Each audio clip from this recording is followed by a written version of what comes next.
mean only one thing, and that's that you are in the market pulse, baby. Let's do it. The merge has shipped. Come on, baby. Yeah. Come on now. That is the date that the Federal Reserve will be making their Fed rate decision. Well, gee, Tim, I would love to do that. I think we're still going to see projects like Bored Ape Yacht Clubs or things like that still exist. The answer is 1,000 Dogecoin. Oh.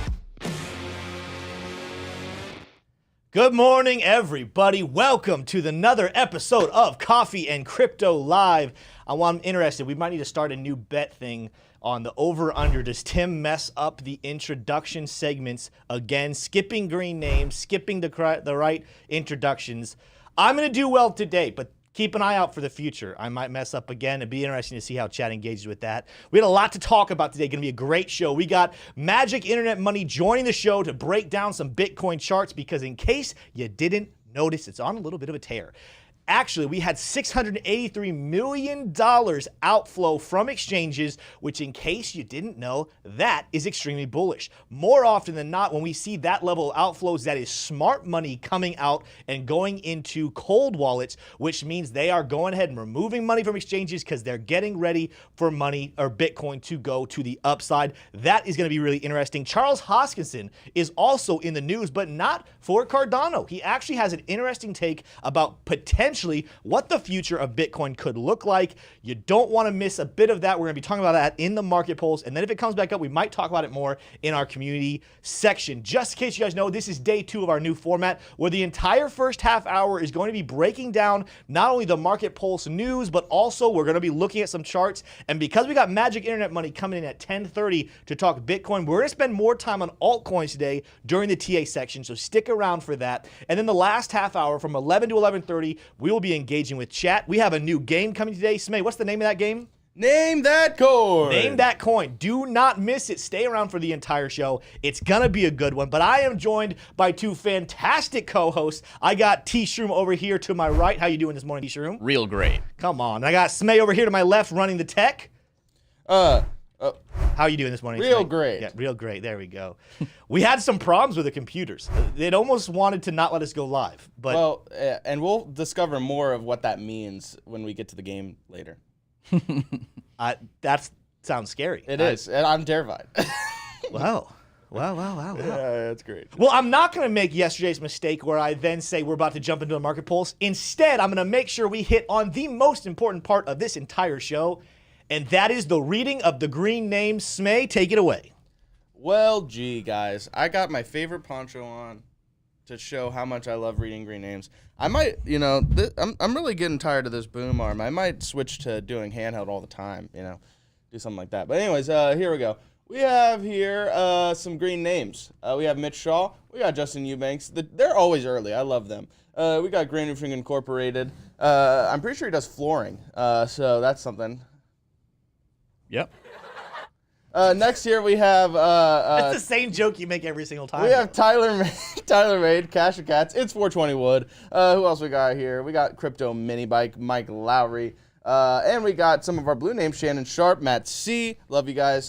Agent Gold, the Coin Father, and I'm the Coin Son. Ooh. And then we have GS, and oh my gosh, there's somebody named Green Names who's a green name. No, there's not. Yes, there is. No, there's not. Green Names, name Green Names. So shout out to Green Names. Where? Shout out to Green Names. I love Green Names. And I then don't Go see that. CJC, Amello Fellow. Holy cow, there is. And Nick West and all of you guys. And shout out to Green Names. And Freedom Advocate. I love you guys.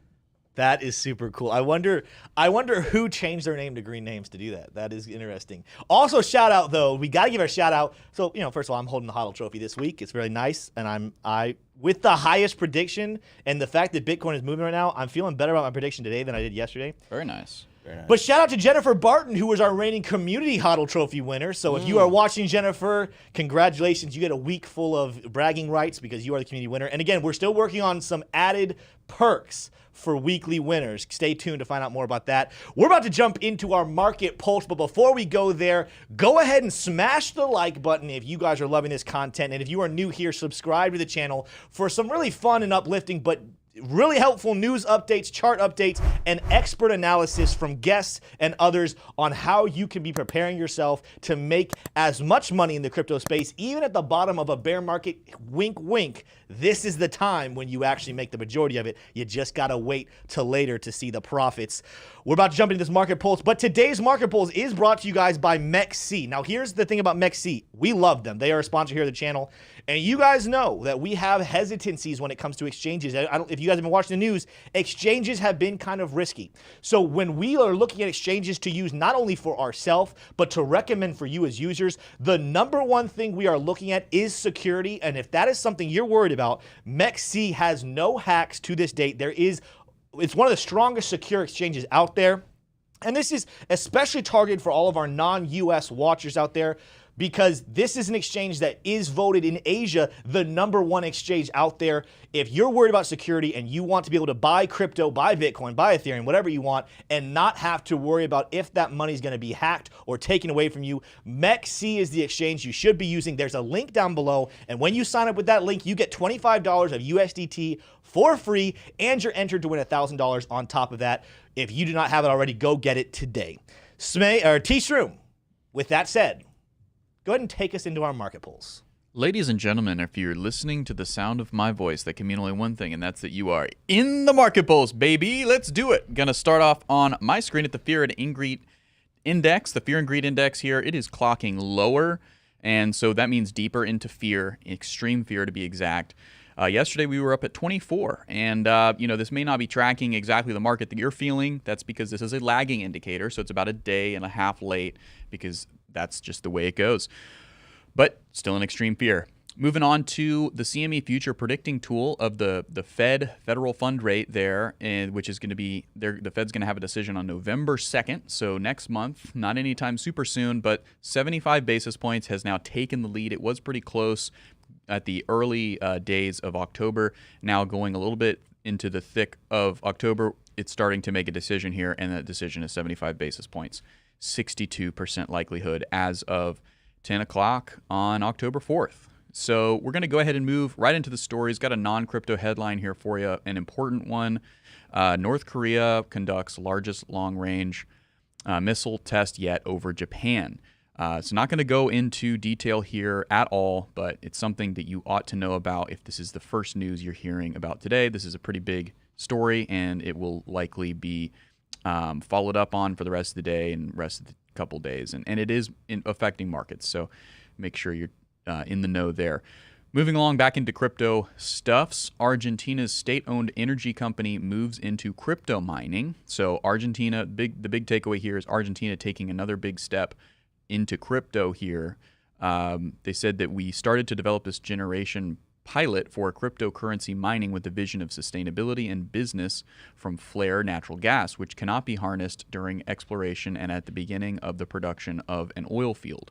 If you know anything about that, that's great. That's very complicated energy production lingo there, but in June, Crosair Energy, a privately held U.S. company that pioneered Bitcoin mining by using wasted natural gas as a power source, announced it was expanding to Oman and Abu Dhabi after receiving investments from the sovereign wealth funds of those two countries. So the technology has been explored and pioneered by an energy company in the U.S., and then that technology is being used now by the Argentinian state, so the government of Argentina, to mine presumably Bitcoin. There's other coins you can mine, but the big thing here is that they're getting more and more comfortable with crypto, and we could just be weeks away, it could be days away from them declaring that they are going to be embracing Bitcoin as fiat, as a legal tender.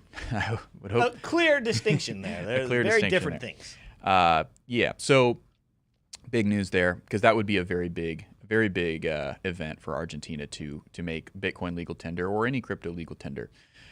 Moving on.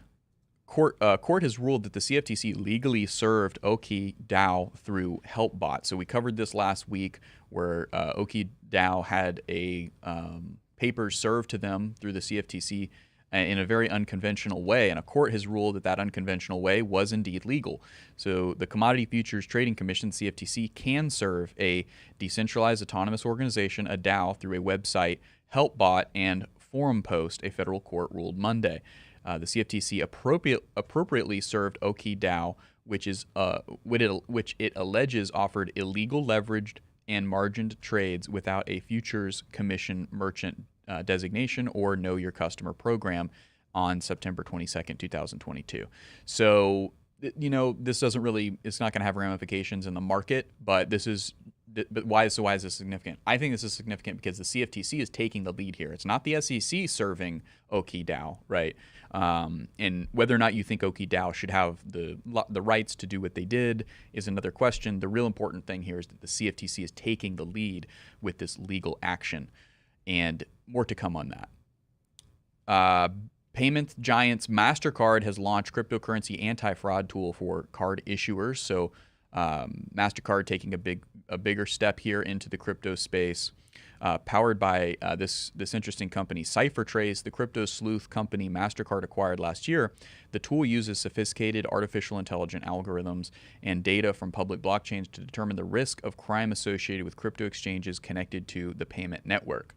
So it's got a blockchain sniffer company that it's basically bought, and it's using that to do what MasterCard and Visa do somewhat best, is to protect their customers, protect their card holders from fraud. And now they're using that company that they bought to do just that. So that's a big acquisition story, and adoption story again, as Visa and MasterCard are big players there in the world of finance, in the world of payments. So another story here, and the biggest one, most optimistic and bullish that we've had in a little while, Bitcoin holders withdraw over 683 million in Bitcoin in just one day. Come on, signaling confidence. Give me a soundbite, Snake. Give it to me. Come on now. that was very delayed and quieter than I wanted it to be, but it's okay. Well, you guys are the ones that tell me to keep turning on the soundboard, and I like it being loud. And you guys said it was too loud, and we'll talk about it after the stream. All right. Santiment, a company that keeps up with these sort of things, says that on the last day of September, crypto exchanges witnessed a massive exodus of crypto to the tune of 683 million in Bitcoin, the fourth largest of the year. And you might be hearing this and saying, "Oh no, exit from exchange." That's actually a good thing. That means that people are so optimistic about the future price of Bitcoin, that they're taking their Bitcoin off the exchange because they don't anticipate needing to sell it or withdraw it or whatever in the future. They're putting it in a cold wallet. Tim, what do you got? Well, I'm going to be very interested to hear what Kelly says about this. By the way, Thursday, Kelly will be joining the show. Kelly Kellum, he's in chat. You know him. We love him more than you guys love him. And I know you guys love him a lot, but we love him more than you. I said all that to say I'm going to be interested to see what he says on this when looking at some on-chain metrics, because in a space right now with overwhelmingly bearish sentiment, the fact that money is coming off exchanges, I guarantee you, is not retail investors doing so. I'm not saying none of it's retail investors, but I'm saying the majority of that should be smart money, which would mean whales, institutions, people that know what they're doing. And that's even better news. When smart money makes a move, that's a good sign to tell us that something is about to happen. If smart money takes their money on or puts their money on exchanges, that's very bearish, because smart money knows what they're doing. When they take it off, do not undermine the amount of bullish narrative that smart money is starting to make bullish moves. Yep, very, very big. That's why I said it was probably one of the biggest ones we've had in a long time. I definitely share that opinion with Tim. The last time at least this much Bitcoin left the exchanges was June 17th, where prices jumped up 22% the next 4 weeks. So you can see here, this was around the last time that exchange withdrawn was around these levels, and then you can see, sure enough, quite a bit of up and to the right. So good things to come for Bitcoin potentially as a result of this headline. And we're definitely going to be talking about this more in the coming days and weeks. But we've got one more story here. Charles Hoskinson has issued some interesting statements here in a video, and we're not going to be playing the video. We're going to be talking about the text version of it here. Let's get into it. Cardano founder makes staggering prediction about Bitcoin. Yeah, for those of you who don't know Charles Hoskinson, he's the founder of Cardano and many other crypto projects. During a recent YouTube live stream, Input-Output CEO Charles Hoskinson predicted that there would be more Bitcoin outside of the main chain than there is within the main chain within 5 years from now. He is convinced that there is no need for the energy-hungry proof-of-work consensus algorithm, given that there are synthetic versions of the largest cryptocurrency, Bitcoin, that can function on other blockchains. Wrapped Bitcoin is Bitcoin, Hoskinson said. He believes that leaving miners on just to produce an additional 2 million coins over the course of the next 100 years is not a good use of energy, not a good investment of energy. Well, before Tim and I start off this conversation, and I absolutely want to get Tim's take on here, let me read one more thing just to clarify for those of you who don't know a ton about Wrapped Bitcoin. To be honest, we had a lot of questions before we went live today, and we did some research. Here's a good like kind of paragraph to help you understand. This comes from decrypt.co. Users who have BTC and want to convert into wrapped BTC must interact with merchants. Merchants initiate the process of minting or burning WBTC, wrapped Bitcoin, tokens by performing verification procedures to confirm a user's identity. Custodians holding the actual BTC being wrapped and do the actual minting and burning of tokens on the Ethereum blockchain. When WBTC is burned, BTC is returned to the user of the returned to the user from the custodian. When new wrapped Bitcoin is minted, Bitcoin is taken from the user and stored by the custodian. For those of you who are super new, Bitcoin is BTC. So just in case you didn't know that. But Tim, what's your take on this? We're gonna be brief. We could go a long time. We had a long discussion about this in the planning meeting this morning. What does this mean? And so I watched the video that Charles was referencing this. Very interesting video. I want to start off by making sure people understand what Charles is actually saying is he started with the concept of talking about Bitcoin being digital gold. He agrees with that statement. And in times past, I think it's been a little unclear what Charles's full view on Bitcoin is, whether he thinks that it has value, whether he thinks it'll be killed by other things. What he pretty much went on to say throughout the video was that he just thinks that with the fact that we have 2 million more Bitcoin to mine over a period of over 100 years, is it even worth to do so? And he compared it to a gold mine, in which case he said, right now, if we were to shut down every single gold mine, would that kill the gold industry? No, if anything, it would make it more valuable. You don't need to mine more gold for the current existing gold to continue to portray its value. And of course, when you're not doing new supply, the demand will go up, the supply will go down because you're not producing any more of it. It can only be destroyed at that point. That would be, he says that Bitcoin as a store of value will continue to have a lot of weight. He just sees, he says in the future, don't be surprised if you have more Bitcoin off of the main chain and it's in a wrapped form versus what stays on the main chain. And here's what I want to start with. First of all, it's very good to understand what he's talking about is the value of Bitcoin. Whether you owned regular Bitcoin or wrapped Bitcoin, he thinks that the value is going to go up. He's talking about the mining process. Yeah. As far as what I think will happen, and of course, I don't get a vote in this, but I do believe that this is not I don't think it's going to play out the way Charles clearly thinks it's going to play out. I disagree with his take about that's what the future looks like. And the reason why is because while there are probably a good amount of people in Bitcoin just for the monetary value of it, there's a lot of people in Bitcoin for the decentralized aspect of it. And with a wrapped Bitcoin going underneath Ethereum or Solana or wherever it were to go on, some sort of wrapped coin, it would become as centralized at whatever coin it went under, in which case you lose the take of the decentralized Bitcoin. The other thing is, we've talked about this on the channel before, is that when we're talking about mining, because that's another thing Charles kind of touched on, is that it'll become just not worth it for miners to keep mining Bitcoin in the same way. It could get to a point where miners of gold are like, it's just not worth it to mine gold anymore. You have to spend way too much money to mine it. We might as well just stop, right? It's going to get to a place down the road with Bitcoin where it's not about profiting, it's about keeping the decentralization there, and I think governments will get involved. And we kind of talked about this morning, how like when you have a child with lots of a lack of discipline, you do something to the child. You put them in sports, you put them in clubs, you do something to increase and incentivize a growing discipline in that child. It's really sad that I'm about to have to compare our governments to a child, but we all know that's where we've gotten as a society. We need something to teach governments to start being fiscally responsible and to start being disciplined in how they handle certain things. Bitcoin is the answer. By having Bitcoin the way it is, with the proof of work system, with the mining, yes, right now, somebody out there can make money mining. It's going to get to a place where it's not about making money. It's about actually having a store of value that governments are constantly wanting to fight over, and to stop it from going into one government, multiple governments are are going to become miners of it. And because they're mining it, they have to be responsible to it. And Bitcoin will force them to become responsible when it comes to their monetary policies. That's why I think the proof of work system of Bitcoin will continue. And you're going to hear more arguments from people like Charles Hoskinson trying to find a way, because we don't think Bitcoin is ever going to go to proof of stake. Can we kind of work around it? Can we get rid of the dirty mining? Can we get rid of that? We need the mining. We need the proof of work system to keep that decentralized nature. And like I said, the future of it is not about making money. It's actually about allowing governments to learn how to actually be disciplined. Absolutely. It's a good take, Tim. Obviously, this is a very heady subject, but I think Tim brought it down kind of to the ground level for everybody, for beginners and experienced people to be able to understand exactly what Charles Hoskinson is trying to get at here. But just before we wrap up the market pulse, I wanted to also talk about some things that are coming up, some important data prints. October 7th, going to be getting the U.S. unemployment non-farm payroll and the unemployment rate. Extremely important. That could potentially tip the scales for Jerome Powell and the Fed. That could potentially bring that 75 basis point down to 50. Not super likely, but if that unemployment is hot, the forecast is 3.7. If it comes out at like 5 or anything north of 5, that could be very, very, very significant. So something to pay attention to there. And then the next inflation print is going to be October 13th.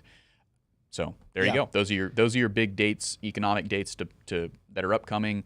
The inflation print will absolutely move markets. The unemployment may or may not, but it's also pretty important. Yeah, last thing it is going to be interesting to watch. We talked about this a little bit yesterday. How will the Fed respond to these macro, environmental, worldwide, global economic crises that are happening? How will the U.S. Fed respond to it? Could we see a shifting? We'll probably dive deep into that with Caleb Franzen tomorrow. It is Caleb Franzen Wednesday tomorrow, so don't miss that show. That concludes our market pulse, right, T-Shroom? You can. It concludes our market pulse, and time to dive into some charts really quickly. Go to my screen here, Smay. I'm not going to touch on Bitcoin very much. I'm going to show you guys really quickly and then let Kagan go deeper into this. But we're back up at this flat level resistance. Will we play out the prediction of this ascending triangle all the way up to 22,300? We're going to talk about that with Kagan. Stay tuned for that here just in a couple of minutes. Let's move on to some other altcoins here. Ethereum, I'm going to be very quick. These are like quicker than 2-minute technicals on these altcoins here. Ethereum, in a longer-term descending trading channel, which, by the way, is bullish, is currently operating inside of a symmetrical triangle pattern. Now, there's two things to think about right here. Be very quick with this.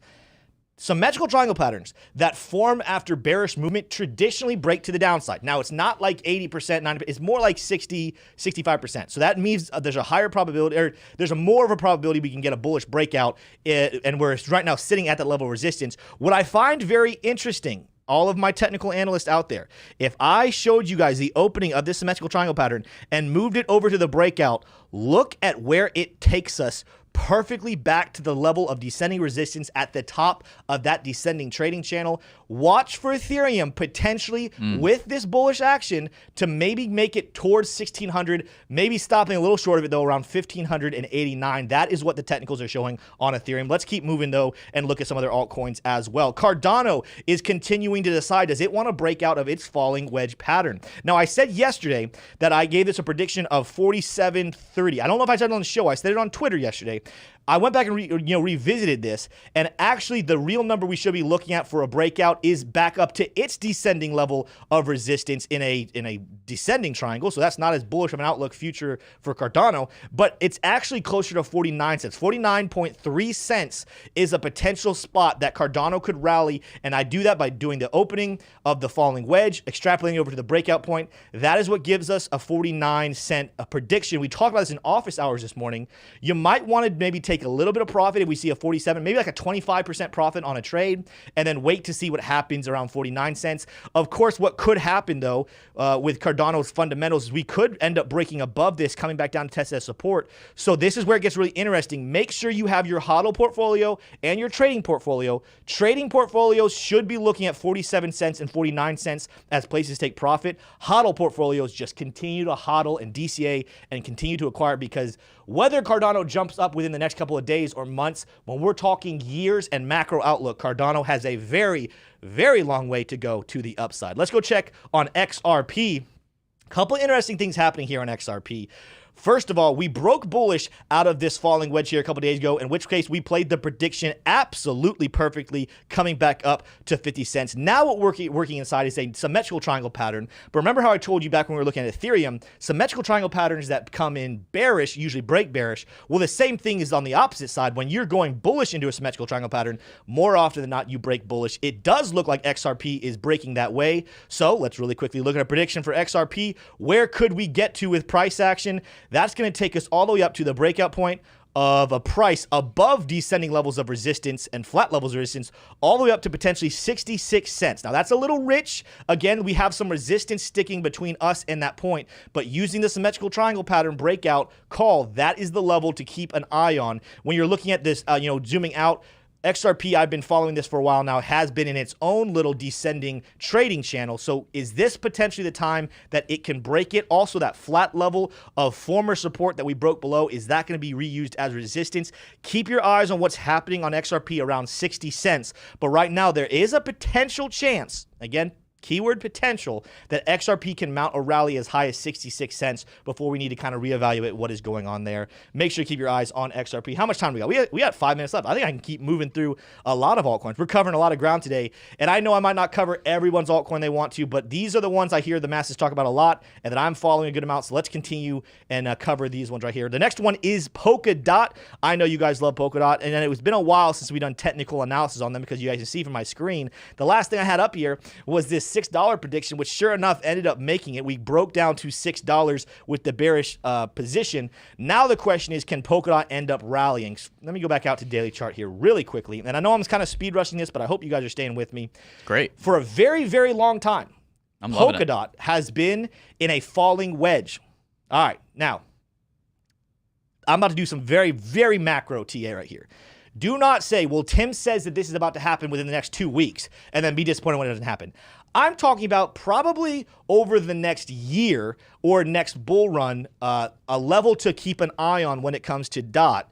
Let's go ahead and make it a year and some change. The opening of this falling wedge is this length right here, from the bottom back in July up to the peak that we had in November of last year. If we move this over to a breakout point, which we do not know where that breakout point is going to be, so I'm going to have to make some guesstimation, we could break and easily rally bullishly all the way up to 36.22. Now, again, currently, we're sitting at $6.49.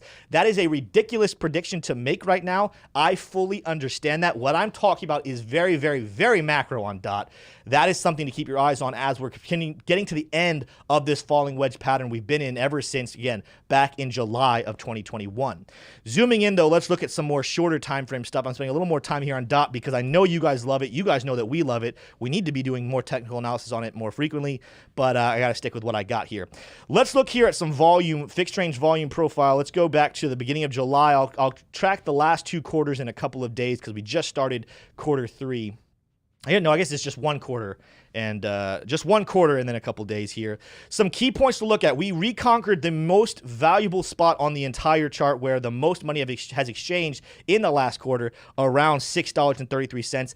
Look out, because right now we're about to head into a place where we have a valley, and we could rally immediately as high as 671 before we start to get some resistance, but there's some more peak resistance happening right here around $7.04. Watch for DOT potentially to be able to rally that far. I want to check the RSI on it really quickly. Sure enough, it's exactly what I suspected. We do have the bullish RSI divergence on the 4-hourly chart, and if I go out to the daily, I'm going to assume we're going to find some out there as well. Sure enough, yes, that's exactly what I thought. So you're going to see some daily bullish RSI divergence. Let me get rid of the fixed range volume. Where are you? There you go.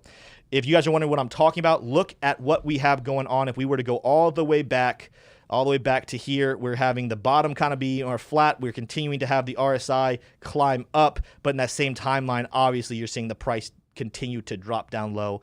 Watch for this to potentially mount another rally on DOT to do exactly what I'm talking about. Break through this level of descending resistance and start heading up. Again, what I'm looking at, again, let's look at some levels. Bring back up my fixed range volume profile, and I'm not going to go perfectly back here. Let's go to the last 2 quarters actually here. This will be the last thing I talk about on DOT. Trying to get this perfect. Well, not perfect, but it'll do the trick. Watch for maybe around $7, maybe 702, 704, and potentially all the way up to around 727 be a range to keep your eye on for DOT during this bull rally. That would make a lot of sense, especially when we were watching what Bitcoin's looking like, what Ethereum's looking like, Cardano, XRP, and all the rest. Let's keep moving here. Let's do one more really quick on a chain link. I know you guys like chain link. Right now, we've been talking about this for last week, so this is one we did technical analysis on recently. There's two different levels of resistance I'm keeping my eye on right now, and that is, first of all, right here, a shorter time frame. Come on down, go down on our side. A shorter time frame resistance level, flat level resistance around 809 to about 820, give or take. We've touched this level now 3 times with candle body closes.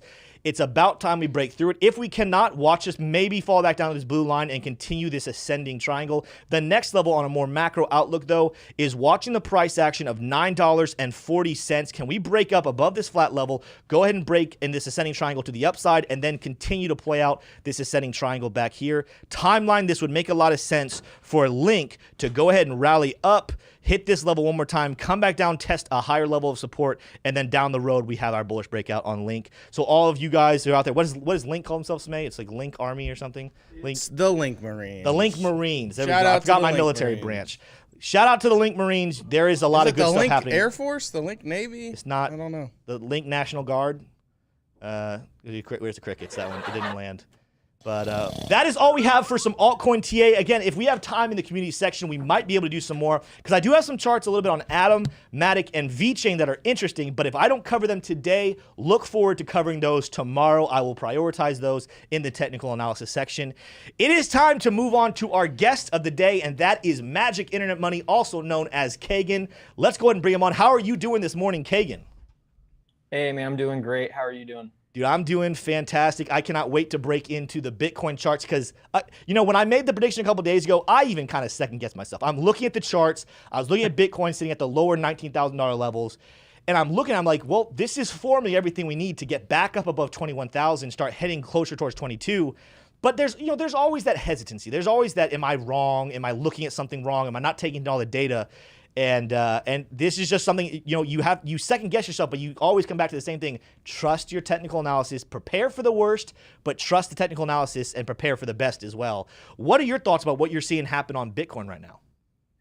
So we're still range bound. I know that's kind of the most boring thing to say because we've been doing this for about 100 days, but if we're going to get a macro bottom, that's really how it's going to go. It's going to be a very long sideways grind, which it has been. But we're at that point. I think I was on your show. I can't remember how long ago it was, but we talked about, and this I think was before we even came back up to like 22. We had talked about coming back down to like that 18,800 level, even going below it and living down there and really cultivating a lot of fear if we're going to see any kind of opportunity to fill large positions for larger players. So that is something that is still yet to be seen if it's going to, materialize into a bigger rally or if this is just going to be something that gets sold into over time. Nobody has a crystal ball. Yes. I hesitate to do that because kind of like you, I don't want to pivot my stance. Like I've made my bets and hedged my longs already from the bottom of the range. I'm comfortable with those positions. However, I don't want to flip, for lack of a better term, bulltard before the Fed has pivoted or before we see what's going to come towards the end of the year. So, I stick to what I was saying over the summer that Q4 was going to be very telling. And I'm just going into it as neutral as possible because no one's going to be right or wrong. And the SPX is putting in some very interesting patterns. So is the DXY. So it's one of those things where, if those things all start lining up and we start seeing what we need to see, then yeah, there's no reason to fight a reversal once you have more confirmation, I guess. Okay, gotcha. So let's go and dive onto those charts. Let's look at, and by the way, someone just reminded me in chat, I skipped the question of the day. I just said we'll do it in the community section. What do you guys think we should pause real quick before we jump on this chart? Because that was a great intro by Kagan. Should we do our question of the day first, or should we wait to the community section? Why don't we ask it? But, Okay. Kagan's the guest. He gets to choose. Okay. He says let's ask it. So pause Bitcoin real quick, everybody. Pause Bitcoin. Bitcoin will still be here in about 3 minutes when we're done with this. Yeah. T-Shroom, what is our question of the day? Yeah, Satoshi, go ahead and pause the price. Yeah. Yeah, pause it. All right, Yeah, appreciate don't it. let it move. All right, so cue of the day. Would you rather be on an expedition to Mars or the bottom of the sea? I'm going to ask it again. Would you rather be on an expedition to the Mars To the Mars. or to bottom of the sea? Okay, that's propaganda, and you know it. you cannot put a the before Mars. That is supposed to take away their autonomy. To the Mars trademark. Okay. Taylor Schrum, LLC. Just kidding. All right, go ahead. Go ahead, Kagan. What's your answer here? Mars. I'm going to Mars. You're going to Mars? I've always been wanting to link up with Elon. I think he's great. So That's true. Mars it is. That's good. That's good. Okay. I'm just saying right now, I don't know what's in Mars, and we don't know what's at the bottom of the ocean, but I can guarantee you whatever's at the bottom of the ocean is probably scarier than what's on Mars. Gotcha. But there's also a part of me that's like, how can we go explore other planets when we haven't even fully explored this planet? That's Yeah. right. That's So I right. think as scary as it's going to be to get down there, That's right. I think I'm going to go bottom of the ocean. That is a good answer. And T-Shroom, I'll save you some time. You don't even need to throw it to me. I will say that that is my answer as well. I think Mars is literally going to be like the same thing as going to Utah. It's not very interesting. Just red rocks everywhere. So you might as well go down to the bottom of the ocean where there's actually living aliens that are really crazy creatures that'll blow your mind. Also, there's krakens and stuff that we haven't even been able to actually observe. So how cool would that be to be one of the first people to see giant squids and stuff like that alive? Yeah, like what if we find like cures to cancer? Like what if we find material down there that will cure Well, cancer? Or we're not that smart, Tim. That's We're not that that's a smart. big what if, Yeah. man. That's the what we're if just of the gonna be in a century. I wasn't Cooling on. suggesting, Smay, that you and I go down there. Well, that's what the question I is. was saying people smarter than us go down there. I see. Yeah, but the whole Which is a question lot is of whether you want to go there. Okay, we're getting off track here. Yeah, what what do you would wanna do? T-Shroom do? Yeah, what would I T-Shroom would, do? even though I don't. Okay, I would go to Mars because I think even though I would be very, very afraid to do it, I think space travel is so extremely important for humanity for so many different reasons. And also, when I got to Mars, I would plant a Bitcoin flag, and then Bitcoin would moon or Mars. All right, go back. That's a actually good point in chat. Someone just said Utah is beautiful. Yeah, I didn't catch that at first. You're right. Utah is very beautiful. So that's a bad comparison there, Smay. Yeah, but you know what Utah has that Mars doesn't? What does Utah have? Copious amounts of oxygen. Yeah. And also plants and animals. And mountains And Mormons. and valleys and woods and lots of great stuff. Lots of great stuff there down in Mars. Well, great question. That one might be watching chat. Like, two of us in here said the bottom of the ocean. I think the chat overwhelmingly said Mars. So this is one Smay and I are definitely not in Got a line bunch of with our astronauts community. in the chat today. Great question of the day. Let's get back into some Bitcoin, though. Again, my bad. You guys should have taken the over on Tim messing the show up. I just thought I would do it in the beginning of the show, not wait till the middle and then screw everything up there. But you know what? New day, new mess ups. That's what I'm It all about. happens. Let's go back, Kagan. Let's jump onto those Bitcoin charts. Let's look at some levels that you're keeping an eye on. With Bitcoin currently sitting right now around 20,100. I saw it get up to 20,200 earlier. But what levels are you watching right now as a trader on Bitcoin? Yeah, so the level that I've been kind of hammering home since before June was 20,688.50. And that will remain probably one of the more telling levels on like a weekly time scale. Just above that, though, you do have your new quarter four pivot coming in about 20,904. So it is more of a zone. And I would kind of like to, reiterate how these levels do start to line up with each other. We'll zoom in and zoom out, I guess, so to speak here, so you guys can get a better look at some of these candles. But what you'll notice is anytime we're above 20,688.50, things are good. We can go back to that 22.5 area, which is right around your TPO value area high, which is a time price opportunity, and then also your one standard deviation value area high for volume. So big area to reclaim in that sense, but you don't get there unless you're back above this level. So for me, that's the area I want to go. We now have a statistical target that says 20,904 could be hit. And there's a really simple way for followers to kind of keep up with price to determine when we're going to be getting some kind of a reversal. And that's a really big thing to do, is sometimes just keep it very simple. So what I'm going to do is try to do that for you guys. I'm a big proponent of using horizontal levels. I don't use a lot of trend lines, as you guys know. So I know that everyone's been talking about the all-time high trend line that's come out. I think that broke through it today potentially. I like to use averages. So not moving averages, because those are dynamic and they change. I'd like to use averages that are horizontal, meaning that they're the prior session average. So when those are trending in certain directions, you get a certain kind of move. So what I'll do is I'll just put this on 100, and we'll go ahead and we'll look 100 back. And so what you can see here is this is just on a monthly time scale. That's all these little orange lines are. When price is trending to the upside, your averages are moving up. The moment you start closing below those averages, what do? You resume whatever trend that you're in. So in this case, you can see that you're trending up.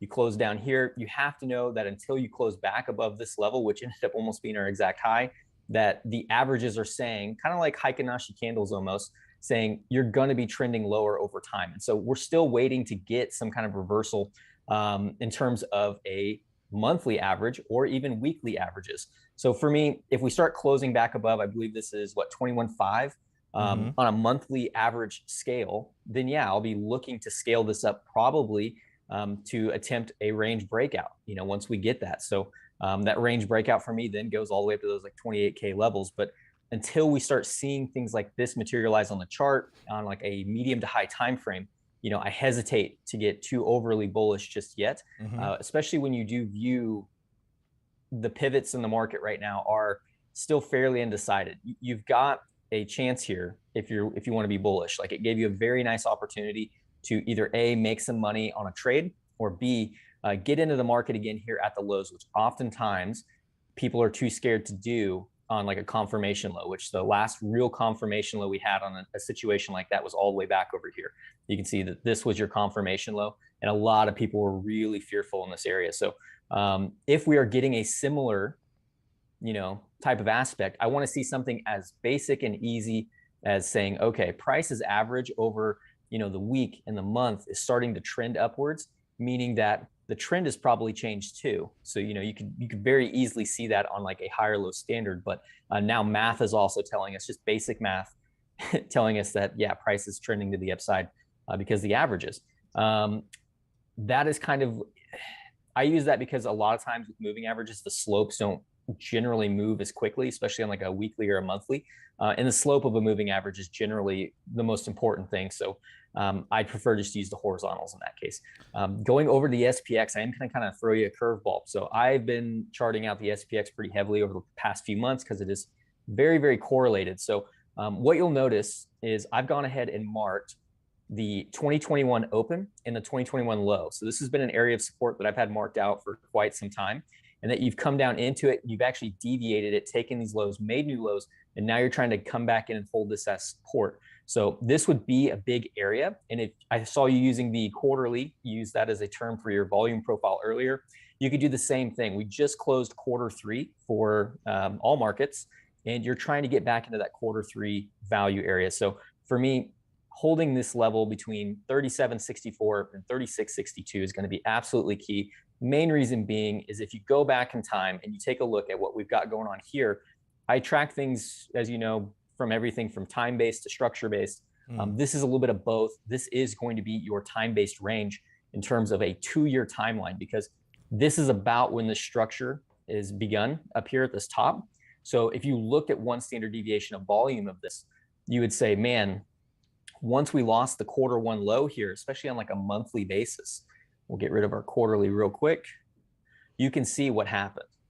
You came all the way back down to retest these lows. If demand is not found here and you can't hold this as support, we'd expect to see lower.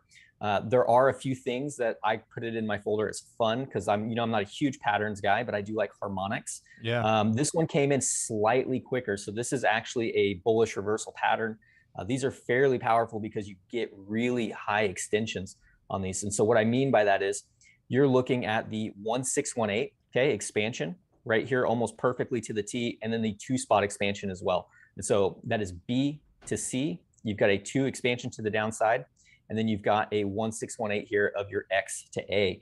So you have fib convergence. You're coming into a major support level. There's more fear in the market than there ever has been. So if there's going to be a short squeeze, this is the time. The question is, when do these squeezes become trend reversals? And I just don't think we're quite there yet, but I do think it was a good time to be looking at opportunities at the lows of the range, because a range is a range until it's not. And if you look at the DXY as well, this is where we start throwing everything together. Everybody likes to do this on the high time frames, which is my preference as well. I look at this on the 3-month most of the time. Wow.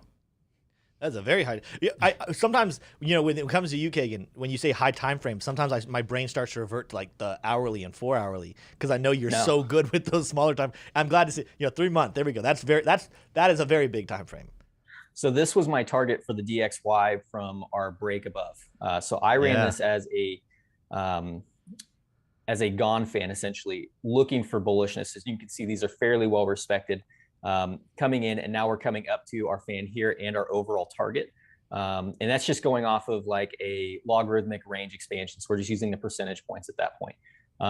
Now what I'm looking for is, are we going to either A, come up and actually formally tap this level, or are we going to front run it a little bit, but still complete this separate pattern, which is a harmonic. So again, this is another fib convergence pattern, meaning that you're getting really high rate of expansion. So you got to think that this is a 2618 essentially to the C to D, meaning that it's a 261.8% projection of the prior leg down, which is, that's quite a big move, you know, when you think about it. Plus you're looking at potentially almost an exact 886 up to the high.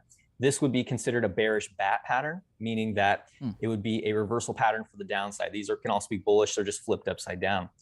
So you are looking at things that are starting to line up and say, okay, we could be in for at least an intermediate bounce out of markets as the DXY is coming into resistance. It's completing a very high time frame pattern that's based on basically being over expanded in one direction. So we always talk about pulling the rubber band and bringing it back to equilibrium. Well, anytime that you're at a 261.8% projection, I would at least look at the premise that maybe there could be a short-term reversal. Doesn't mean an overall trend reversal, as that would be quite the move down, obviously down below 100 points, but it does show you that there will be some relief potentially for assets that are being measured against the dollar. So that for me was kind of the big confluence for looking for potential longs or hanging on to the positions that I already had here at the low of the range. Could this transpire into more? Could this end up being like a bottom for Bitcoin? Very well could be. We don't know that yet. We do need a little more information, in my opinion. But if the SPX, if you see this get back above X to be here, so I'm going to get rid of this range. You already know that's the value area low. But what you're looking at here, 2 pivot points in the market. So I think the ES is going to be absolutely key. You're looking at what started this pattern right here at X, and then you're looking at B, right? And I'm going to go ahead and add some color to it so people can see it better right here. And we'll change this color as well, because that way it's easier to see. There we go. So you can see right away that this is actually showing you where the range had set up.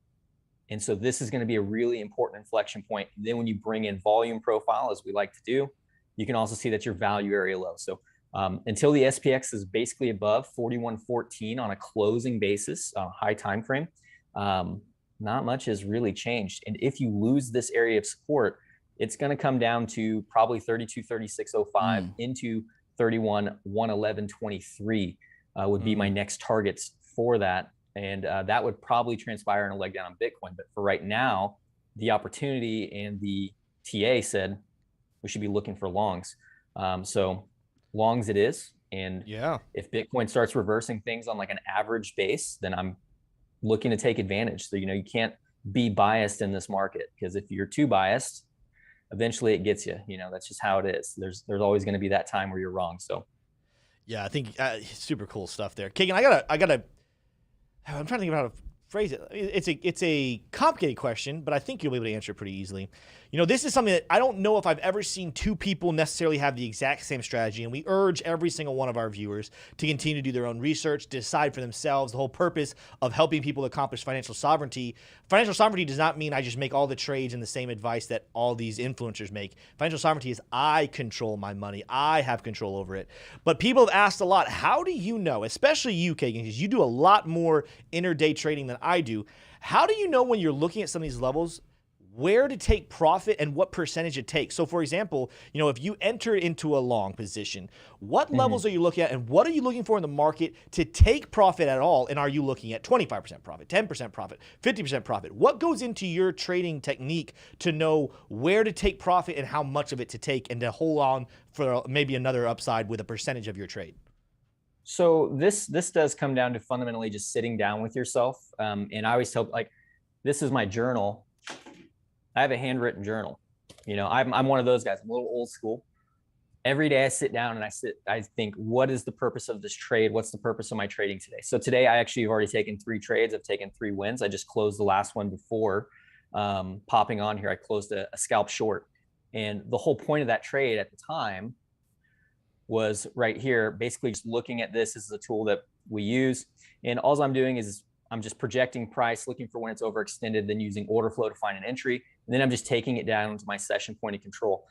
It was, maybe a 4% win, but that was the nature of that. There was no need for me to leave the trade open and be greedy looking for more. There possibly could have been more. However, for me, that wasn't the purpose of the trade. So I made money, I got out of the market, and that was the goal. Now, in terms of a swing trade, this was a pretty, I wouldn't say it was easy move up, but it kind of was. So if you were to come in on like your weekly time frame, right, and you're looking immediately and you're just saying, okay, I've got a weekly level of support here, we'll mark it out in yellow so everybody can see it. And then we can go to like dailies percent, and then using less capital than that even, because you have to learn what your win rate is, what your drawdown, things like that. What is your average win percentage? And so now you're looking at, say, okay, what are my targets? Well, if I'm taking a long out of this region and I get that position, I like to use averages, as I've said. So if I get this position right here, I already know that I have statistical targets like the new monthly pivot to generate right here. I'll get rid of that one at 20,104. So my first take profit on this is going to be probably 20,104, or you could even use something as simple as saying, I really think the golden pocket is always very well respected. I'm going to take my first take profit at the golden pocket, which you did get a reaction off of it. And a lot of people probably closed that position there because they were afraid it was going to pull back more.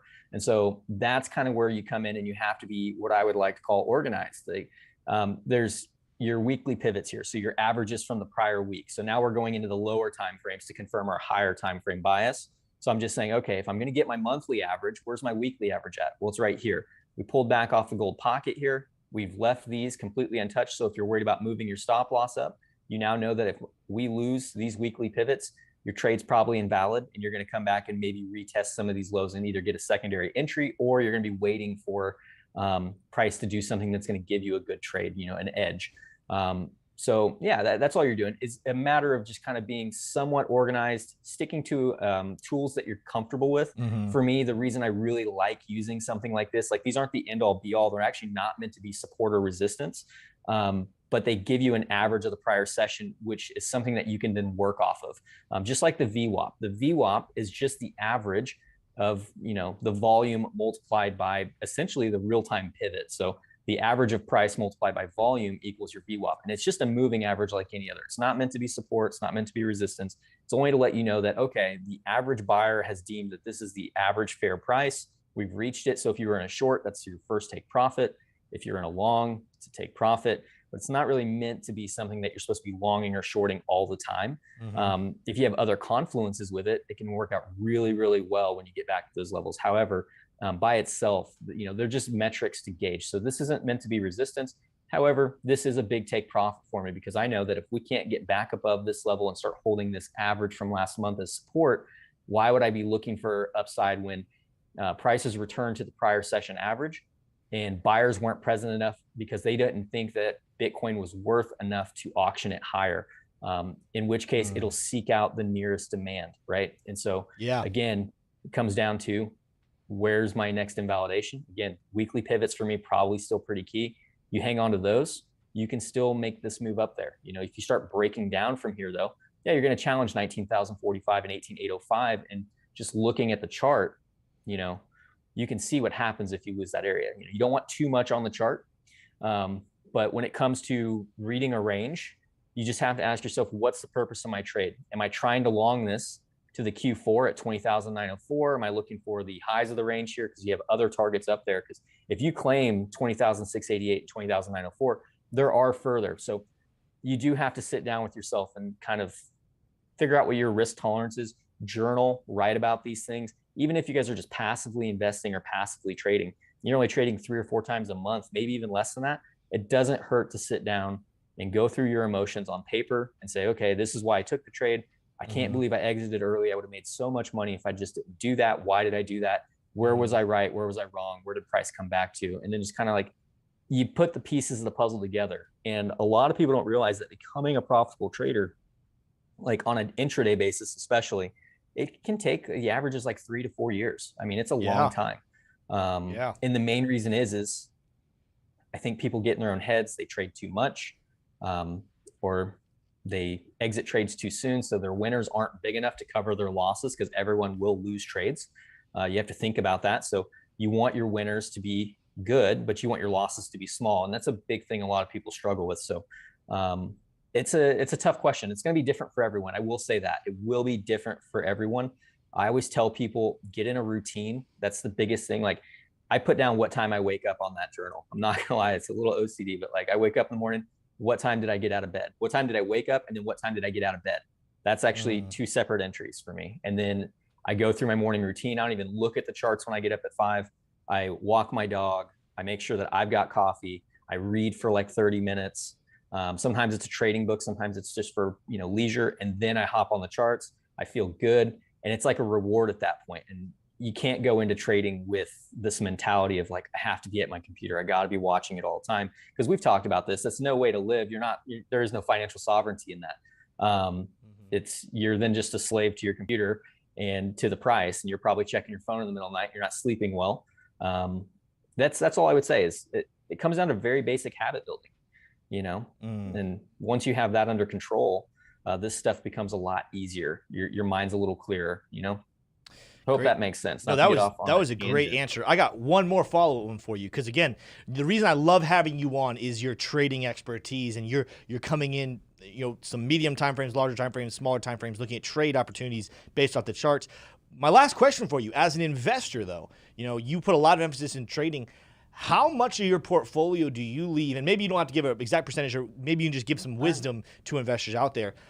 Even for you who has been trading for a long time, how much do you just have in a hodl portfolio where you're like, I'm acquiring, I'm DCing into this, I put money here and I do not ever sell. This is for my long time bag, versus how much you're constantly looking to take profit, to short, to long, to do everything else with trading? No, that's a great question. So in terms of what I'll trade with, I will only trade with a total. And when I say a total, I mean, this is across all accounts. So that includes any altcoins, Bitcoin, if I trade any stocks or anything like that, which I rarely do any of that. So most of it's in crypto.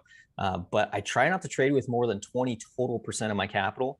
The rest of it is usually off exchange. I will tell you I have 4 positions that I picked up sub $19,000 throughout the course of this range. I had exported each one of them off exchange up into that point. And I've re-uploaded those as we've approached these lows, because I think we're getting close to the, resolution, so to speak, of this range. At least I hope so. But if it keeps going sideways another 100 days, whatever. If it broke down, what I would do is I would head short, because the drawdown on that would be pretty tremendous. I wouldn't be very happy. But yeah, 80% of my portfolio is long-term investing. It isn't hodl, never sell, but it is by and large like multi-year outlook. You cannot gamble on a day-to-day basis with your entire portfolio. You can't really gamble on a day-to-day basis with probably more than 3%, to be honest with you. And I say gamble because intraday trading is a numbers game. Like, there are professional gamblers and there's professional traders, and each one has a statistical edge, and they know, how many trades they expect to lose in a month. There will be outliers, of course, whether you lose less trades or win more trades or whatever you want to look at it, or lose more trades, but eventually the average comes back. So, yeah, I would say 3% on a day trading basis. If you're doing anything over 20%, sorry, I got that, an alarm going off. Anything over 20% of your total portfolio in terms of even swing trades or like weekly trades, that's tough. You're probably losing some sleep, and you may sit down and reevaluate what you're doing if you're not having the success that you thought you would have. If you are having the success and you're managing it just fine, you're one of the very few that can, and more power to you. But yeah, for me, 80% of my capital, whether that is cash on the side or long-term investments, that's what my portfolio allocation is currently. And so you guys have to keep that in mind, that a majority of your portfolio does need to be low risk, because, the risk is high involved in trading, in my opinion. So if you're in low risk opportunities for a majority of your money, you're safe for the future more than likely, as long as you can control that urge to overextend yourself, or play with too much leverage in any direction. So that would be my only advice. Sit down and figure out what's right for you. I would say the higher the portion of high time frame is still there, and everyone starts or should start on the high time frames. And once they have high time frame success with less frequency trading, then you can start dabbling in high frequency trading. Or the other school of thought is just take $100, be ready to set it on fire, use proper risk management because you'll get a ton of trades out of it, and take as many trades as you can and document them and try to learn off of that $100. You know, how much education can I get out of $100? You know, there's two schools of thought there, but until you're ready, you know, make sure that you're protecting your capital, because that's your job no matter what you're doing, is you have to protect that stuff. So that would be my only advice. Figure out what's right for you. It's going to be different for everyone, I'm sure. Yeah. Kagan, thank you so much, man. That was super helpful. I'm posting a link in chat, by the way, everybody. Make sure, go follow him on Twitter right now. And I think he's in the description. So after the show's over, Smay will make sure to get his link in the description. Kagan, we'll have you on again very soon. I can't wait to get you back on here in a couple of weeks. Sounds good, man. Always a pleasure. Thanks for having me. Yes, sir. Take care, man. Great stuff. You know, I was noticing while he's doing some of those charts, I know he's not a formation guy. Kagan has said that before. He doesn't really follow the formations. He loves the volume. He loves that, looking at the lateral levels of support, resistance, looking at quarterly opens, quarterly closes, quarterly points of strength, and making. I loved how you put it. You got to commit to a strategy and go to it. And if he goes a little past it, you don't just keep stretching and looking for it. But I thought it was interesting because one of the points he was looking at that he said was a very key level was, I think he said 22.4, which is right above what I was talking about in Bitcoin. The prediction of a formation, the ascending triangle breakout, gives us a prediction of 22,371. So that's like right there at 22.4. Very interesting stuff there. Teach Room, before we transition our community stuff, anything you took away from that? Anything you thought was really interesting? Yeah, I think he gave a lot of really, really good practical advice. It definitely made me kind of think back on my own experiences trading. And, you know, it is hard to be a profitable trader. You know, I found a lot more success in investing for the long term, you know, but that, you know, it is what it is. You just got to stay at it. And if you have the time to invest in learning how to trade, you know, I do recommend it.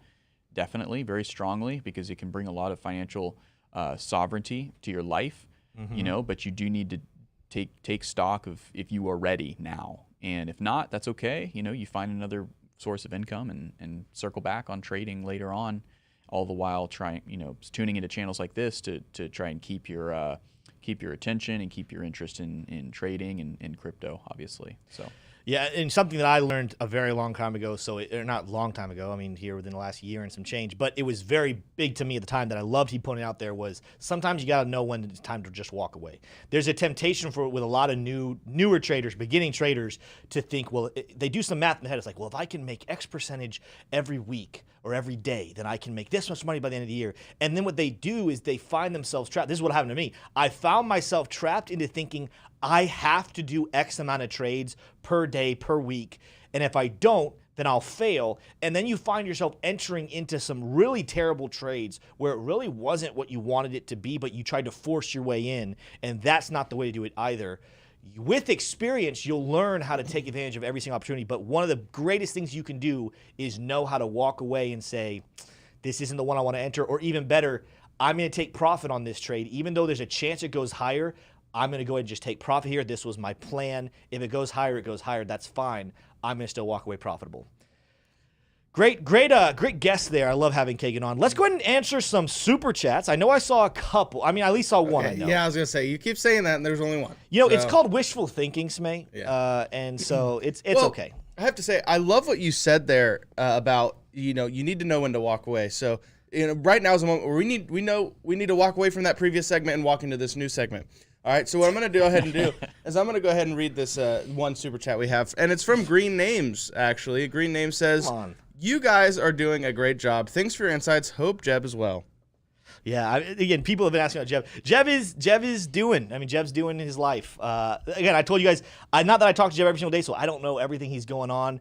I know he's been in chat a couple times, but he's doing a lot of stuff right now. He is busy. What I do know about is he's busy doing a lot of stuff. So I don't expect anyone who's wondering, is Jebb going to be on anytime soon? I don't think the answer to that is yes. He's keeping it pretty busy. He also, again, even though I think he's doing better health-wise, he is still focusing on health and family. So, continue to pray for him. But as far as I know, Jebb is hanging in there. He is good.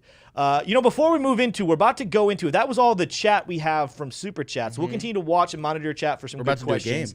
We're about to do our game, but our game today is brought to you guys by iTrust Capital. You guys know we talked about this before, but anyone who might be newer, iTrust Capital is a phenomenal, phenomenal business that helps you protect every single dollar of your crypto profits from the government and from taxes by using a crypto Roth IRA. That is a way a lot of people ask for. How do I avoid taxes? We are never going to tell you guys how to avoid taxes if it's an illegal way to do so. That is just never what we're going to do. But if there is a legal way to do so, that is absolutely what we're going to advise for you guys. So anyone who is sitting here wondering, how do I make money in crypto and not give a single dime of that to the government? Roth IRA using iTrust Capital is the way to go. Make sure to check out their link down below. And I know that right now some people are thinking about, well, Tim, I can't touch that. It's an IRA, so a Roth IRA, I can't touch that for years. This bottom, we might not ever see these prices again. I'm not saying we won't go any lower, but I'm saying I would not be surprised if after we had the next bull run, we never see these $19,000, $20,000 Bitcoin prices ever again. This is the time to start stacking up money for your long-term retirement, your long-term future, your kids' college funds, your grandkids' college fund. Do it in a way that protects every single penny you earn in crypto. And by the time you get it, it won't be pennies anymore. It will be Satoshis. Go get iTrust Capital today. So, Smay, I'm very interested because I know we've talked about what this game's going to look like. Yes. I really have no idea how this is going to go. This is going to be very much an experiment. Well, me neither, Tim, but I'm glad to walk you guys through it. So, guys, today I'm bringing you a game, and I'm holding my mic now because it's very game show host-y like. So last night I had the pleasure of doing a little bit of research, digging into altcoins. Guys, I did. I'm proud to admit that I was researching altcoins, the deep fundamentals of altcoins, and in order to do that, that was the wrong phrase to use. I did that so I can bring this game to you guys. So basically the way this game works is that I'm going to give hints, right? There's going to be 30 seconds on the clock, and I'm going to give hints to Tim, and I'm going to give him hints on the coin. There's going to be 10 hints, and they get progressively easier as the time clicks away. Okay. Right? And his goal is as he's getting the hints, and as the clock is ticking down, to name that coin. Name the coin of what the hints I've been saying. And it's actually a competition between him and T-Shroom. What? Right? So what happens Can we read chat to get if they're giving opinions on what Sure. So like Yeah. we can There's use, a 30-second. It's a free phone a friend. Yeah, okay. I suppose. That's fair. That's fine. What you cannot do, and now here's an important stipulation. What you cannot do is bring up coin market cap. Okay. Which is what I have. So you cannot put that down, T-Shroom. You cannot bring up coin market cap. You cannot bring up any charts. You can only have my hints to go off of, okay? Okay. All right, so basically the idea is that whoever wins, or whoever guesses the most win. And so let's just say, Tim, your seconds count down. You couldn't guess it within 30 seconds. Okay. T-Shroom has an opportunity to steal that point by guessing, but he only gets one guess. Oh, 30 seconds so that we can't use chat because we have a delay. Exactly, that's what I was saying. Darn it. Okay. So you just get one guess, you get an opportunity to steal it, and then vice versa. It goes back and forth, and then whoever ends up with the most points wins. Okay. All right, so you guys ready to begin? Yes. I'm ready. All right, Tim, we're going to start with you. You're going to go first. Oh, and by the way, guys, there are going to be graphics in the future when we play this game. That was actually one of the things that the computer was giving us problems with today. So that's what that's why at the beginning of the show, I hinted towards it. So this is going to be a little bit of a naked game, but we're going to keep moving. We're going to keep moving. Go ahead, get the hints. All right, let's get to the hints. You ready? All right, your 30 seconds begin. Now, Tim, I need you to tune in here. I'm paying attention. Your 30 I'm seconds begin now. All right, so your first hint is this coin was released on July 31st, 2014. Okay. This coin has a market cap of $2,900,054,000. Well, I don't know. I don't know my numbers. 2 but billion. 2 billion. You get okay. As so I of know yesterday. we're sitting down. As of yesterday. How many guesses does he get? This coin is in the top 30, as many as he wants. Well, it's in the lower. It's below 20. We've done analysis on this coin in the past. Okay. Smay has been outspoken. V-chain? Your time is up. Wait, do I have one Not a guess? bad guess. Well, you kept talking through. No. So the answer is no. The answer is no. It's not. Can I give one more guess, or does it now go to T-Shroom? I'm going to give you one final guess. Matic. Nope. Darn it. All right. billion. T-Shroom, you Maddox get one way- guess. way above. You Is get it way one up there? guess. I haven't looked at. Wait, you just refreshed yourself on CoinMarketCap. That's not No, fair. I didn't. I just knew that. I watched you scrolling on CoinMarketCap. By the way, I can see both your screens, All right, so I know is if my you're 30 cheating. seconds started? No. You just get one guess to steal his point. All right, 2 billion. That's pretty low. I'm going to say, let's see. Let's go wrapped Bitcoin. No, that was 19. It had four. We just talked about it. It has $4 billion All market right, cap. so neither of you guys get a point on this coin, and I will reveal the coin. That coin was Stellar Lumens. Okay. I was never. I know. Okay. Yeah, XLM. That's why I wanted to. See the strong hint there. So if I would have, so I saw no one in chat say Stellar Lumens either. So I will say seems like a weird You one. stumped us, May. You Good got job. us. There we go. So I will say, actually, by the way, a revision I will make is I probably won't do 10 questions because that 30 seconds got burned up really fast. So what I'm going to do, Tim, to help you in this next one. Yes. It's T-Shroom's turn. In this next one, T-Shroom, what I'm going to help you is I'm actually going to start with question 5 and then down. Okay. Sure. So you're going to have a little bit easier hints. Okay. But neither of you guys got it, so whatever. So it's fair. All right, T-Shroom, are you ready? I'm about to put you on the clock. Are you ready? Go for it. Boom. This timer has started. All right. This coin was created by a previous executive of Louis Vuitton China. Oh, gosh. What the heck? We've done lots of analysis on this project. Okay. Our audience likes this project. These are the Vegas. This coin current market cap is 1 billion. Okay. This coin is currently 23 cents. Okay. As of yesterday, this coin was made to help improve supply chain logistics. That's your last hint. V-Chain. Yep. You got it. Okay, that's 1 point, T-Shroom. All right, Tim, are you ready? I don't like this game. All right. The timer's about to begin. Are you ready, Tim? I'm ready. This one's my favorite. All right, you ready? Yes. All right. The timer has started. All right. This coin was created by an anonymous man with a Japanese alias. Bitcoin. No. This coin started getting extremely popular in 2017. This coin is proof of work. This coin is listed on Robinhood. This coin is not very popular anymore. This coin's current market cap is 2 billion. Litecoin. I've got to guess. No. This coin was created as a faster alternative to traditional Bitcoin. And your last hint is this coin is number 30 on CoinMarketCap. You have the timer's up. You have one guess. An anonymous. I mean it. I don't know. All right, T-Shroom, you have a chance to steal it. What? What'd you say? What? I get more than one guess, though. No, you only get one. It's like you're stealing points. Wait, what did you say? So, compound. He said compound. All right, guys, this is going to be fun. This is the reveal. Is it Bitcoin Cash? Yes, it's Bitcoin Cash. And this is great because the chat got it right away. So shout out to the chat, guys. This is great. All right. This is fun. This is good. All right, so now we're going to move on to the next coin. This one, all right, T-Shroom. This is the last round, by the way. So right now, T-Shroom's in the lead with 1 point. Actually, with 1 point. So it's best out of 5, kind of? Best out of, it's best out of 4. But so there's a chance to tie it. We're gonna tweak this game a little bit. I think it'd be best out of 3. All right. So here we go. You guys ready? Yes. T-Shroom, I'm about to put you on the clock. This is the last one. All right. All right. Here we go. This coin was created in 2015. Okay. This coin is proof of stake. Okay. This coin is a platform for smart contracts. The purpose of this project is to bank the unbanked. Okay, stop. Hold on. The creator of this project is very popular for making other men feel insecure. Oh. Oh my God! Okay. This is the easiest one. Ethereum. Yes! No! Ding, ding, ding, ding, ding. 2 points.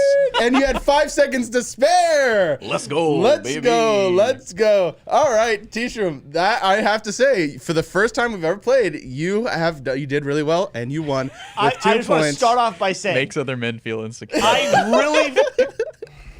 I had a lot of fun writing that one. That's a funny one.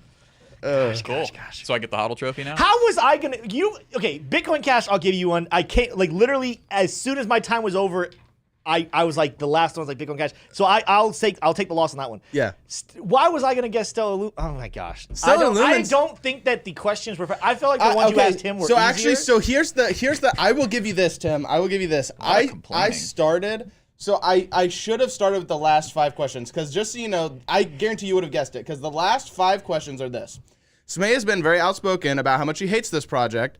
This coin's current, well, whatever. I'll skip to the last couple. The last 3 are this coin's ticker starts with an X. Okay. This coin is 12 cents as of yesterday. That would have limited it down. And then the last one was this coin is named after a measurement of light. so I mean, honestly, You know. Oh, and then number 7, hint number 7 is. Yeah, thank you. Ham City said Tim had the hard questions. All right, so here's the good one though. The 7th, I think this would have. So what's great about this question is I figured what would happen is you would bounce between XRP and then finally. No, because Lumens. I knew what you were talking about wasn't XRP. No, so this one is. This coin was created to make overseas transfers of money cheaper. That was the hint number 7 that we didn't actually unfortunately get to. So there's going to be revisions to this game. But T-Stream, congratulations on your win. Yes. Congratulations. I've been trying to cook up a VTech joke over here, but I think I'm going to let that one ride. He's really proud of himself, Tim. Tim, you really got to take this one on the chin, you know? Yes. Dun, dun, dun, dun. Well, right. you know, This has I was been about the to say first this is my edition. least favorite game we've ever done, but it's also the first one we've ever done. So that makes it both my favorite and my least favorite. Name that coin. Do you have other ideas? What are some other games people can be expecting? Yeah, I coming can up soon? preview, guys, some more games. So, guys, pretty much, I'm going to say guys a third time, just in case you didn't think I was going to say it again. Guys, another game that we have here is sports betting. So this one, it comes from the brain of Tim because he's a huge fan of the Pat McAfee show. So yeah, we're ripping him off, but I love it. So we have here, sports betting is a game that involves guessing where the series of coins prices will be by the end of the show. At the beginning of the show, T-Shroom, Smay, and Tim, I actually get to participate in this one, are presented with 3 coins to predict. Then we will collectively decide a good starting point, right, of the price, and then we will pick over or under on each project. Winner is the player that guesses 2 out of 3 coins correctly. Love it. So I like that one. Leave a 1 in chat for Smay, who's put a lot of work into these games and planning out these games over the last month. Now, here's a good question I do have for Smay about the longevity of the game we just played. yes, what is it? Yeah, we're gonna run out of coins. We're going to run out of coins And we're gonna very run out of quickly hints. because Oh. obviously we can't do obscure coins that no one's ever heard of before. Oh, So do you have Boy. lots of questions left yes. in your repertoire to repeat yes, some of these coins? So essentially, what I'm gonna to answer your question, the idea is that I'm gonna try my darndest to throw you guys off with my hints, right? So the idea, I'm going to make some revisions so I'm not giving you as many vague hints. I'm going to give you a little bit easier hints, but I'm going to do my best to give hints that throw you guys off. So, for instance, right, I can pick a coin like Bitcoin or Ethereum, but I'm not going to give you obvious hints that makes you guess Bitcoin or Ethereum, right? So we're going to be able to revisit coins. I could definitely end up doing, lumens again, all that stuff. It's just you're going to have to learn to expect the hints and think critically to be able to discover what the true identity of this coin is. And then the last game that we're actually going to be playing soon, hopefully we can get this worked out, is a paper trading competition. So on the show, we have a site that allows you to do real-time like paper trading, right?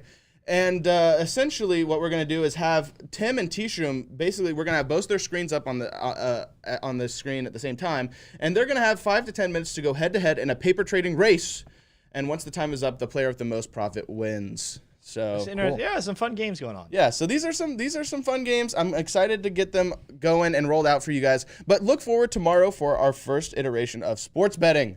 And then I think we're going to revisit Name That Coin with some new coins and some new rules on Thursday. So be happy, excited, and expecting that. Sick. This is good stuff. Thank you, Smay. Again, it wasn't my. I felt like it was skewed against me, but I guess as a true competitor, I gotta step up to the plate. Sometimes the refs are against you, and you gotta find a way to pull it out That's what anyway. I'm saying. Did you watch the playoffs with the Celtics? It was horrible.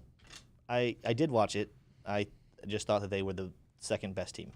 So that's how that goes. Well, we have some time here. We got about 12 minutes here. I would love for chat. Again, this is what we might do here if we ever still have time left over. We've gone through chat. I think there's some interesting stuff coming in the future with Twitter questions as well as potential call-ins for our community posts. But I would love to continue to engage with you guys. If there is any other coins out there you guys want to have some quick 2-minute technicals, now is your time to submit some coins, and I will grab a couple of them, and we will finish off the show with a little bit of TA. I know that, while people are having time to put their coins in chat, I know some people were talking about how they love the new format of the show with the exception of they want to see more technical analysis. Just so you guys know, we are reforming the show so that daily we can give you as much technical analysis as possible, not just on Bitcoin, Ethereum, and Cardano, because you guys know those are the big 3 that we love to follow here in the show, but we want to be doing more technical analysis on some of your guys' favorite altcoins. So finish up the day, we will cover a couple of these. I did some XRP ones, Josh, so I'm going to go ahead and hold off on that one.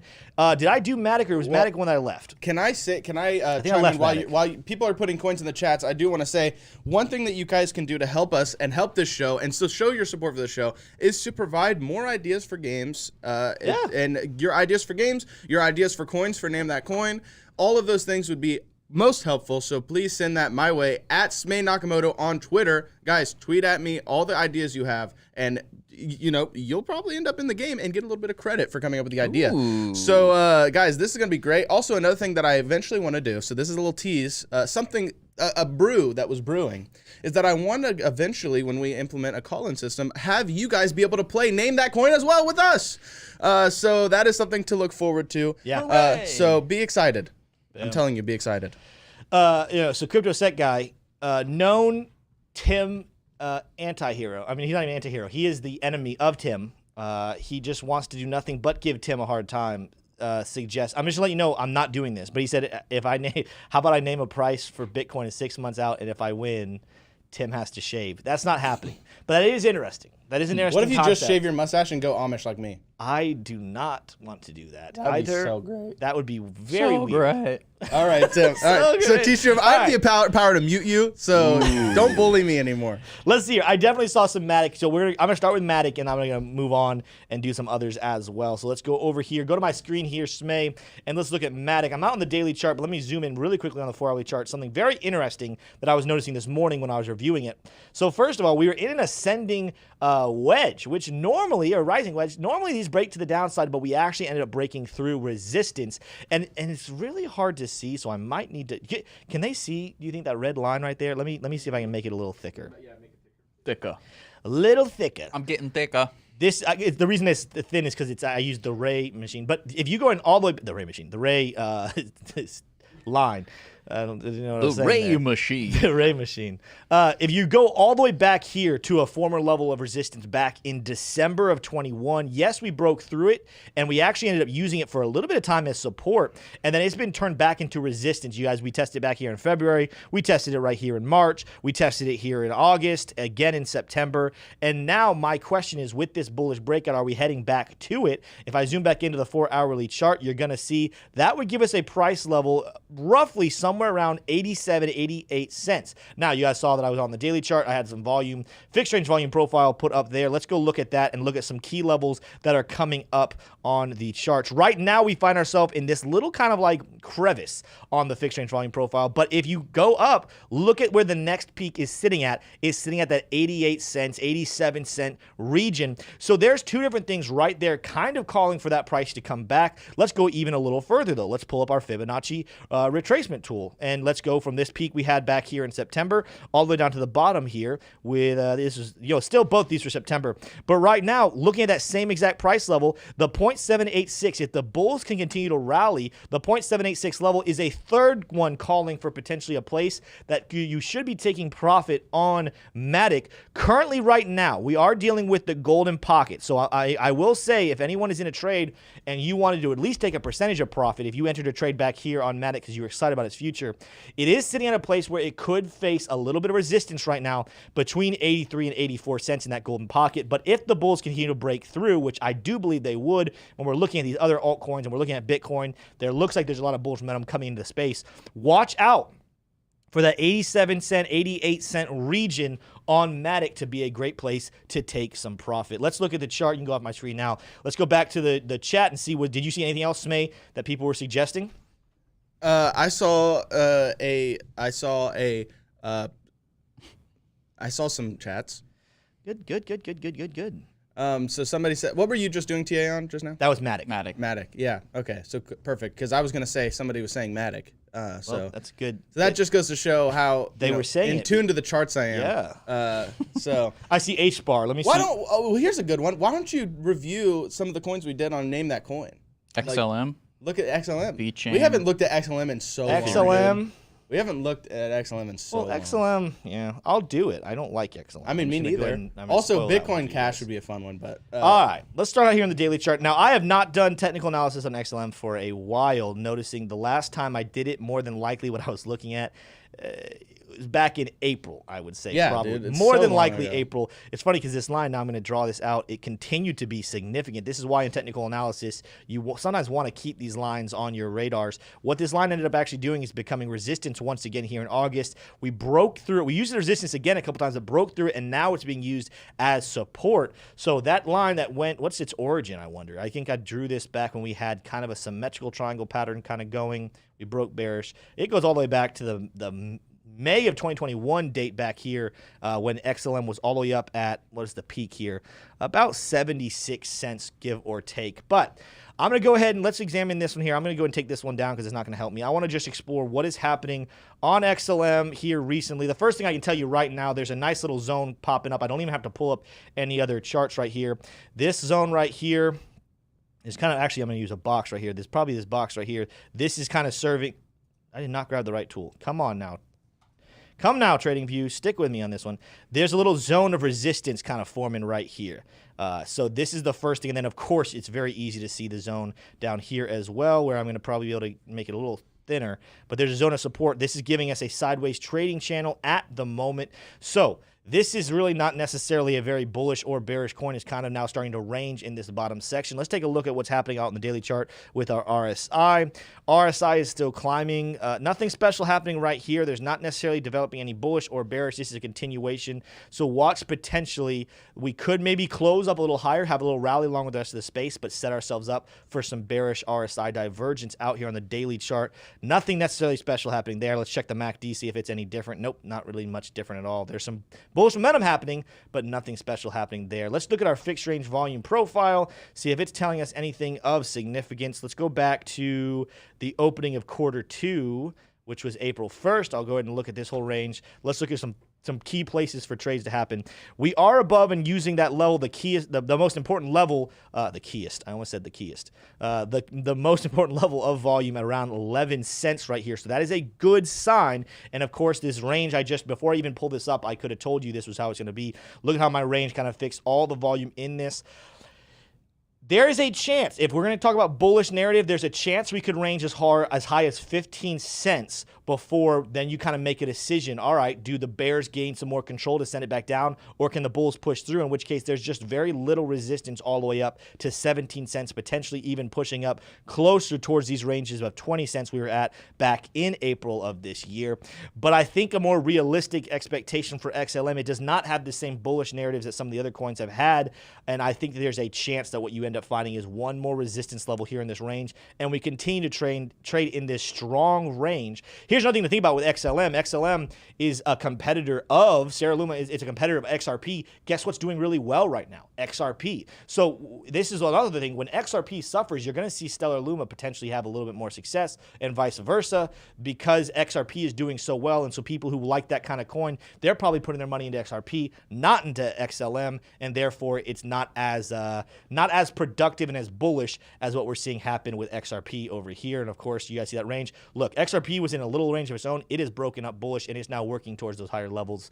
Let's see if XLM can do it, but I'm not necessarily as bullish on Stellar as I am on XRP. And that's exactly right. What about we do take a like maybe? Ooh, wow! Oh, you gotta Inception. Warn me. You gotta. Well, I didn't know warn you were me. gonna stay on my screen. You gotta warn me. You gotta warn me. All right, so why don't we just take a little peek at Bitcoin Cash? I'm curious to see what it looks like. Yeah, gosh, Bitcoin freaking Cash. Just a brief little gander. It's BHC, right? Yeah. Or BCH? BCH. Dun, dun, dun, Well, dun. come on, Internet. There we go. Dun, dun, dun, dun.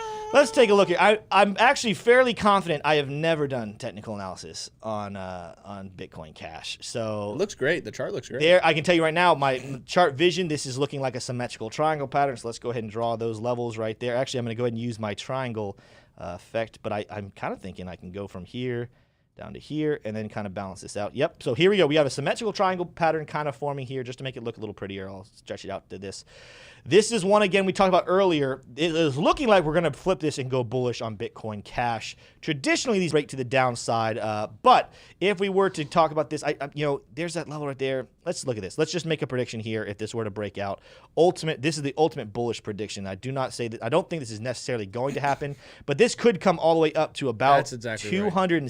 263 if I'm doing nothing but looking at those charts. Let's look at some other things really quickly.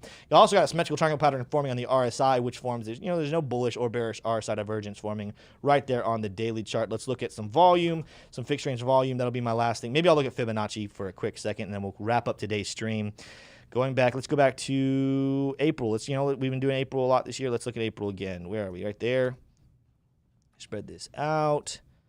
Where are we sitting? All right, so we are currently right above the key peak level, and I don't know if you guys see this. This is pretty ridiculous. It's almost like Bitcoin Cash wants to do nothing but trade at these levels. Every time you start to get a little bit away from it, it's sucked back to those levels. So keep your eyes there. If we can mount and we can force a bullish breakout that gets us above 144, that's when it becomes a little bit easier of a road to get towards this prediction. We will have a little bit of hesitancy around here on 180 or so, but if we can break through that again, low volume all the way up to 264, it would not take a lot of bullish momentum, but here's where I'm going to say it's going to be hard. Getting above this zone right here, 145.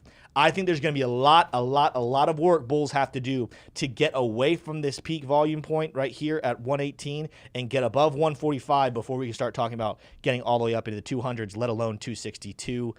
That is a prediction tool that, again, you got to make sure you have Confluence. I'm not seeing Confluence to have any type of confidence in calling for a $262 Bitcoin You know what that chart looks like to me, Tim?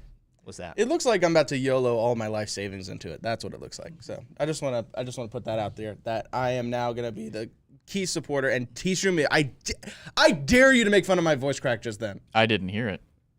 All right, good.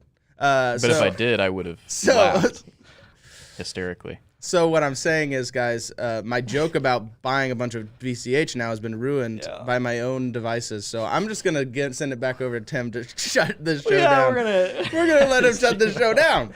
That's right. Thank you to everybody who tuned in today and smashed a like. On your way out, if you have not already, make sure you smash that like button. If you're not subscribed yet, subscribe and hit that notification bell. Also, I need to remember to do this more often. We need you guys to communicate with us more so that we know how to best serve you guys with our content. So don't only communicate with us via chat, make sure to comment below all of our videos so that you can give us your takes on what you like, what you don't like, what you want to see, so that we can continue to be better for you guys. Speaking of better for you guys, if you have not checked out Saturday's video where it's college students versus inflation, we went on to a college campus to ask students what their thoughts were about Jerome Powell, about inflation, and the answers will amuse you / scare you about the future of our country. Make sure as soon as you're done with this video, go give that one a watch. And we will see you guys in the next video. Smay, you can roll the outro. Oh, I got a real good feeling.